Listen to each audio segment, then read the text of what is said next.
Hello students, welcome to Gurukul online classes. आज हम लोग देखने वाले हैं एक बहुत ही छोटा सा टॉपिक है जिसका नाम है को प्राइम नंबर, मतलब सअभाज्य संख्या। इसको इंग्लिश में बोलते हैं को प्राइम नंबर। आज हम देखेंगे कि को प्राइम नंबर होता क्या है। ठीक है, को प्राइम नंबर हम कहते किसे हैं। को प्राइम नंबर को आज हम लोग पहचानना सीखेंगे। इस वीडियो को देखने के बाद आपको को प्राइम नंबर से कोई कन्फ्यूजन नहीं रहेगा। आज इस वीडियो में बने रहिएगा, ठीक है। सहअभाज्य संख्या इसको हिंदी में कहते हैं, इंग्लिश में को प्राइम नंबर कहते हैं।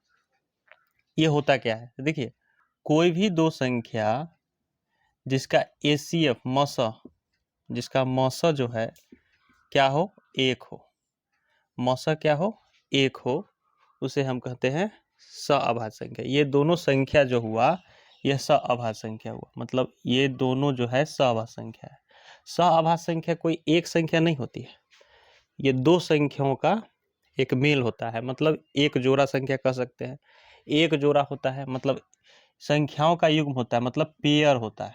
ठीक है, इसको पेयर मतलब युग्म, युग्म या इसको जोड़ा कह सकते हैं। जोड़ा, संख्या का जोड़ा रहेगा तो उसमें पहचानेंगे।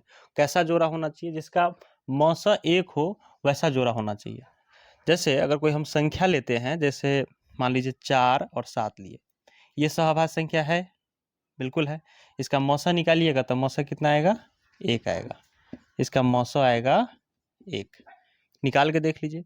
इस 7 में 4 से लगाएंगे, बड़ा संख्या 7 है, 7 में 4 से लगाएंगे, एक मरतबा लगेगा 4, घटाएंगे 3, अब ये 4 यहाँ आ जाएगा, 3 एकम 3, घटाएंगे एक, ये 3 यहाँ आ जाएगा, एक तिया 3, कितना से कटा, एक से। अंतिम संख्या एक से मौसा कितना हो गया, एक।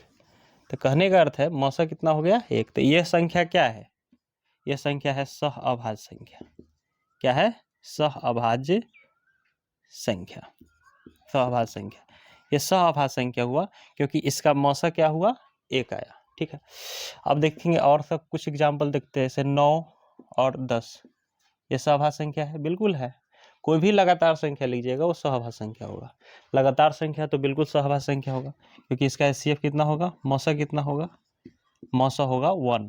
ठीक है, तो ये क्या होगा, सहअभाज्य संख्या। और भी ले सकते हैं कोई और, 7 और 15, ये भी सहअभाज्य संख्या है, ये भी होगा। 9 और 12, ये होगा क्या, नहीं होगा। ये क्यों नहीं है, क्योंकि इसका एचसीएफ कितना होगा, इसका मौसा क्या आएगा, इसका मौसा आएगा 3। आप निकाल के देखिएगा तो इसका मौसा कितना आएगा, 3। क्यों, आप निकालिए देते हैं।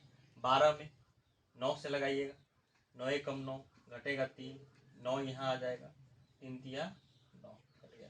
तो कहने का एचसीएफ कितना है, 3। तो यह सहअभाज्य नहीं है, केवल एचसीएफ 1 आना चाहिए।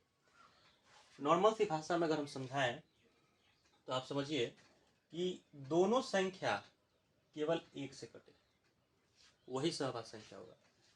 जब दोनों संख्या किससे कटे, केवल एक, मतलब दोनों केवल एक के पहरा में। जैसे यहाँ देखिए 4 और 7, ये किसी के पहरा में नहीं है, ना 2 के पहरा में। 2 के पहरा में ये है, ये है, ये नहीं है। तो दोनों क्या होना चाहिए, किसी एक के टेबल में आना चाहिए। एक केवल एक के टेबल में आना चाहिए, मतलब ये किसी अन्य के टेबल में नहीं आना चाहिए। मतलब ये किसी के पहरा में ना हो, ये किसी के पहरा में नहीं होगा, तभी सहअभाज्य। देखो ये 7 और 7 4 जो है ये किसी के टेबल में नहीं है। कोई भी संख्या है उठा के लिख लीजिए, किसी के टेबल में नहीं होगा। 9 और 10, ये दोनों किसी के टेबल में है तो नहीं है। 3 के पहरा में ये है, लेकिन ये है क्या, तो नहीं है। 10 5 के टेबल में है, 2 के टेबल में, लेकिन ये है क्या, नहीं। तो वैसे ही ये दोनों भी वैसे ही है।